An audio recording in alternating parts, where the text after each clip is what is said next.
Dave, you were in the building. Tell me a little bit about how much the Lakers' depth improved from last season when you add a guy like Taylor into the mix.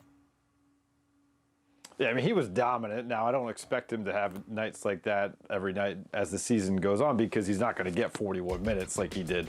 But what he does is allow the Lakers to extend their championship contender status. If you get lucky on some of these young players and they pan out, you can work around the margins a little bit better, because when you're spending so much money on the contracts of Anthony Davis and LeBron James, and then obviously they had to re-up Kentavious Caldwell-Pope, and they traded for Dennis Schroeder, and he's making a good chunk of change. You don't have much left to work with, and so to hit on a guy like Taylor Tucker, who they purchased the second-round draft pick from the Orlando Magic to be able to draft him in the middle of the second round a couple years ago. That's so huge. And he's kind of following the same mold that Alex Caruso did for them last year.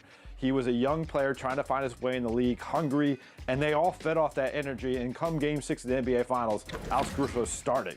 That may be a lofty goal for Taylor Tucker, but certainly he's someone who seems to be ready to be able to contribute all season long. Absolutely. I think this kid is starting to really gain his confidence. And if you look back at the bubble, Frank threw him in the Rockets series for 2 games, and he played great. So can you imagine what that did for that kid coming into this year saying, my coach believes in me, he's going to give me a chance to compete and play. And now this kid with no pressure on him, with all of these stars, gets injected into the mix. The rich keeps getting richer, right?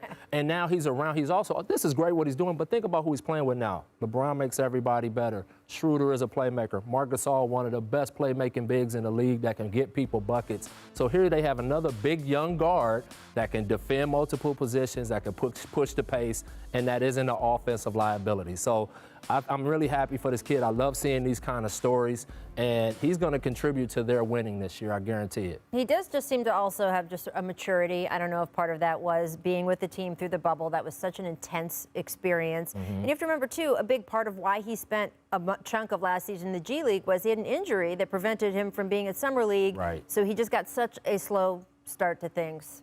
I do want to know, though, now that his depth has improved, now that he's improved, now that the depth of the team overall has improved, Dave, how does that impact the team's plans to load manage LeBron and Anthony Davis?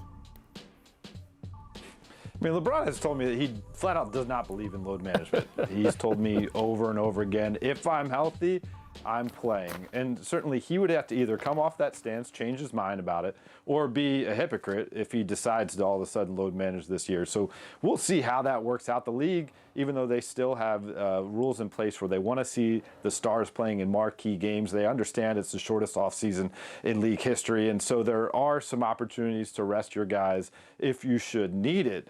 But, you know, there's a thing, and it's very low on the list of priorities for LeBron in terms of what he wants to accomplish. It's all about winning championships this stage of his career.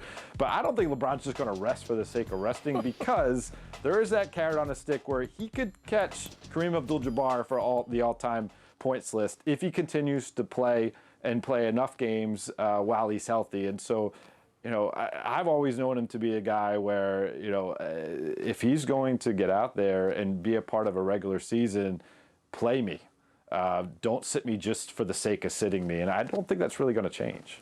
No, he's exactly right about LeBron James. There's no way he's getting low. You know what their load management is going to be this year?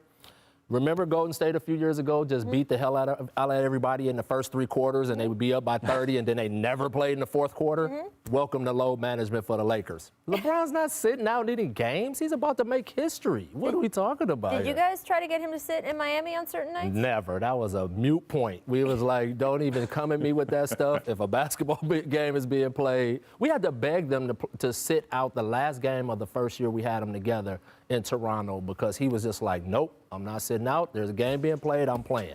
And so that's his attitude. He's like a pickup player. If there's somebody playing at the park, he's playing. And so I think that's the way they're going to manage his minutes, is just by being dominant. And because they have so many different weapons at so many different times, they will be able to sustain dominance throughout the season. Even if a guy goes down or a guy gets tweaked, they won't miss a beat, because they're too deep damn near at every single position. So Load management, my butt. He is going to play and play well. Well, it's interesting a little bit into the dynamic on the court, though, because our colleague Brian Windhorst has talked about how LeBron perfected the art of load managing during games sometimes. And by the way, Kawhi Leonard did this too, where wouldn't really maybe all the time getting back on defense, all of that stuff. But that changed last season, Fizz, right? He thought it was so important to set the tone for the rest of the team that last season you saw him play, especially defense, differently than he had in the previous 3 or 4 years. Yes. I don't know which LeBron we're going to get during the regular season this year, whether he feels like it is smarter to preserve himself for the playoffs or whether he needs to still be that tone setter all the time, no matter what. That's just who he is. I just don't see him doing anything different. The way he ended this year, the last year, blocking everybody's shot, chasing people down, he's going to start the year this way. He's a heavyweight fighter that's used to fighting 15 rounds every fight. So he will not get tired. He's gone 9 out of 10 championship runs. He's going to know how to pace himself throughout the season so that he can hold the trophy at the end of the year. Thanks for watching ESPN on YouTube. For live streaming sports and premium content, subscribe to ESPN+.